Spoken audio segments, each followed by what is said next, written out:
Hi friends, இந்த வீடியோவில் நம்ம என்ன பார்க்க போகிறோம்னா, பப்ளிக்கில் உட்காந்து சீட்டு விளாடுறது சரியா தப்பா அப்படிங்கிறதான் பார்க்க போகிறோம். ஸோ நம்ம தமிழ்நாடு கேமிங் ஆக்ட்னு ஒரு ஆக்ட் இருக்குது. அந்த ஆக்ட் படி பப்ளிக்காக ஸ்ட்ரீட்டில் உட்காந்து சீட் விளாடுறதோ போலி சண்டை விடுறது பண்ணுறது சட்டப்படி தப்பு. இப்படியே வச்சாரு நல்லா கீழே பாத்துட்டு போறாங்கயா, எல்லாம் பாத்துட்டு தானே இருக்காங்க. சீட்டு பிடிக்கிற முகர கட்டைய பாரு. என்ன மாப்பிள சொன்னமுல்ல 5 ஜோக்கர், இதுக்கு போய் கை காசுங்கிற அறிவு இருக்கா அவனுக்கெல்லாம்? அந்த தமிழ்நாடு கேமிங் ஆக்ட் படி என்ன சொல்கிறாங்கன்னா, whoever is finding gaming with cards, dice, counters or other instrument of gaming in the public street place thoroughfare or publicly fighting hawks. So இந்த மாதிரி காடு விளாடுறது, கோழியை சண்டை விடுறது இந்த பப்ளிக் பிளேஸில் உட்காந்து. ஸோ அவங்களுக்கெல்லாம் பனிஷ்மெண்ட் இருக்குது.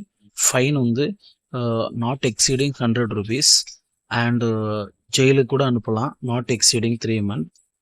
ஸோ அந்த விளாடுற காயின், அதில் அவங்க யூஸ் பண்ணுற அமௌண்ட்டு எல்லாத்தையுமே அவங்க போலீஸ் எடுத்துக்குவாங்க. ஸோ இதன் மூலம் நான் என்ன சொல்கிறேன்னா, ஸோ பப்ளிக்கில் உட்காந்து சீட்டு விளாடுறது சட்டப்படி தப்பு.